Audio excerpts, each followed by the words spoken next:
Supreme Court justices who will kind of ignore what the Constitution says and do what we think it should do. It should say. You want to play that game? There'll be a time when the Supreme Court is controlled by the other side, and they'll play it on you.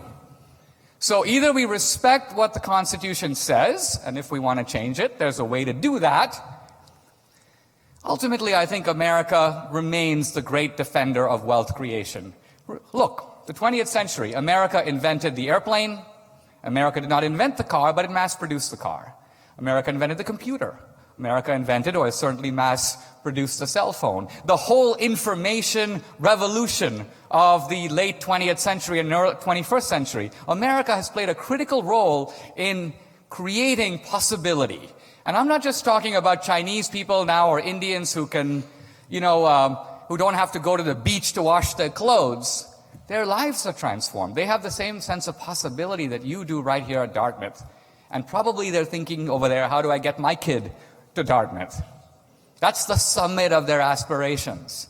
And all I'm saying is, let's make it possible for them to do it. Let's realize that we have a great formula, and let's fight, be community activists, not just to redistribute the pie, but to widen the pie. We're at time. And widen possibilities for the world. Thank you very much. Thank you. I'm tempted to start. The National Geographic did a study some years ago of 18 to 25-year-old American kids. They asked them to identify countries on a blank world map. 80% couldn't find Iraq. 80% of American young people couldn't find Iraq. 80% couldn't find Israel, Palestine. 40% couldn't find England, and 10% couldn't find the United States. That one always makes us laugh because we could find the United States. The other ones, not so much. Draw a freehand sketch of Iraq, identifying the major cities.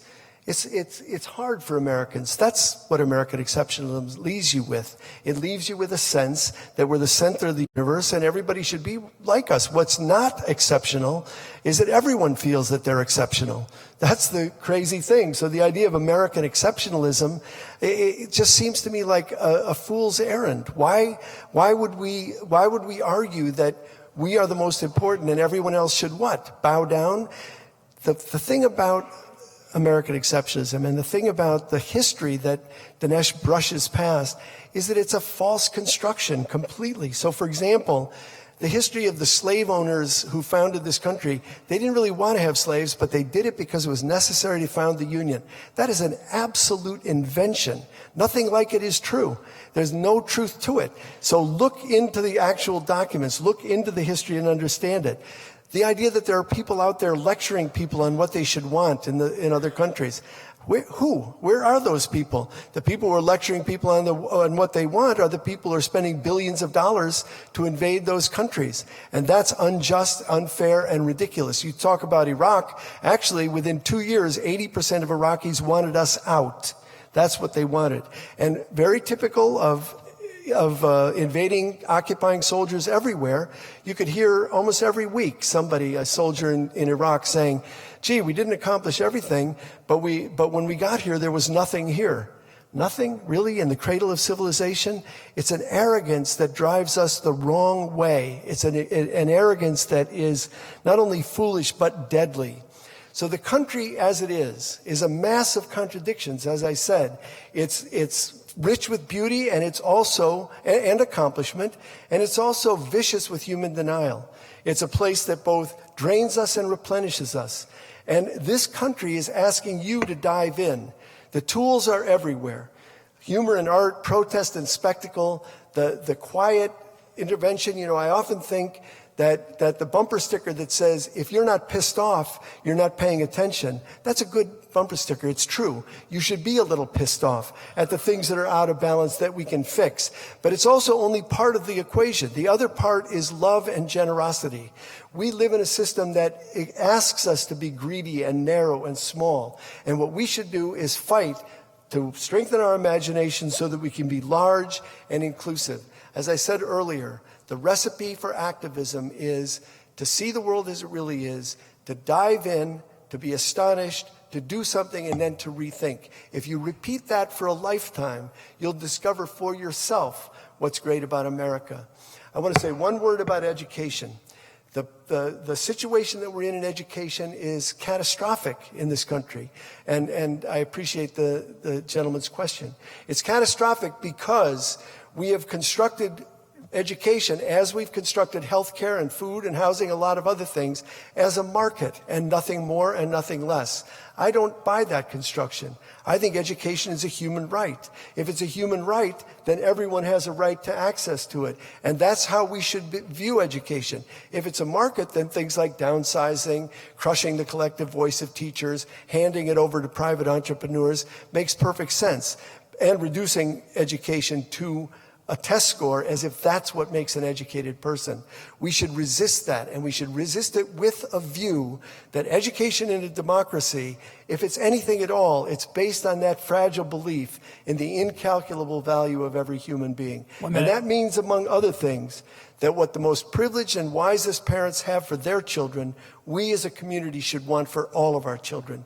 We should demand it, we should insist on it, and we should build a movement that can make education, good quality, high quality education, a reality for all. Thanks very much.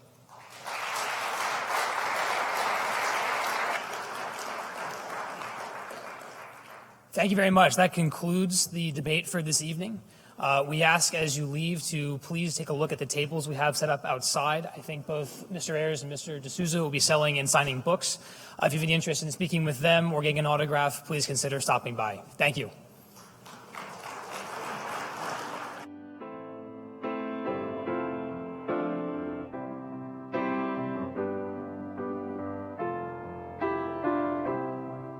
When I find myself in times of trouble, Mother Mary comes to me, speaking words of wisdom.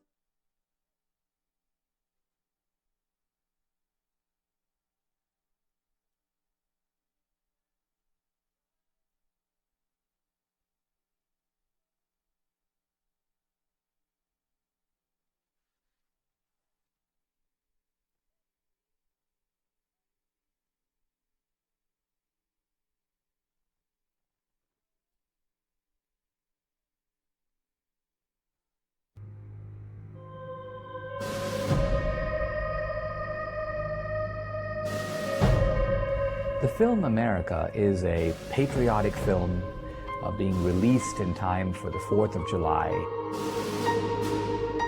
And yet it's not a rah-rah patriotism that uncritically celebrates America.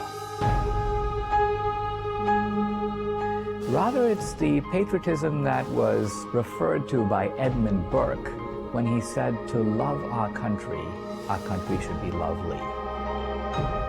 And what Burke is saying is that true patriotism is loving your country not just because it's yours, but because it's good. Now, there has developed on the left, and this has started in the 60s, but it's now become very mainstream. It's the presumption of leftist politics, of democratic, progressive politics. It's also the presumption of the stuff that's taught in schools and colleges all around the country. The basic idea is that America is a society that is based on theft. America is a society based on stealing and plunder. This is the defining feature of American history. We stole the country from the Indians. It was their land, and the white man took it by force. We stole the labor of the African Americans to build the country, at least the South. We stole half of Mexico in the Mexican War. That American foreign policy today is based on plunder. Why are we in the Middle East? Obviously to take their oil. We don't intervene in places like Haiti because they don't have any oil. And capitalism, America's economic system, the free market system, is a form of theft, robbing people of what Obama calls their fair share. Now, this idea that America is based on theft is never effectively answered. And in fact, many of its premises seem undeniable. Didn't we in fact take the country from the Indians? Didn't we in fact steal the labor of the blacks? And so on. So in this film, America, I want to take this progressive leftist critique head on. I want it to be articulated by its best spokesman, and then I want to effectively answer and debunk it. That's the central ideological question answered in the film America.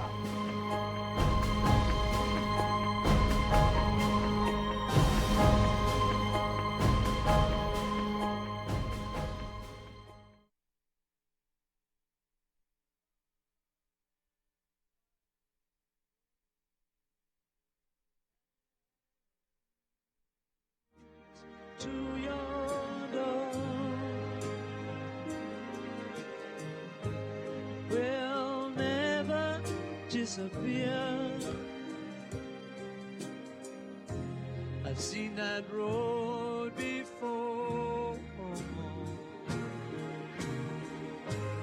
It always leads me here. Lead me to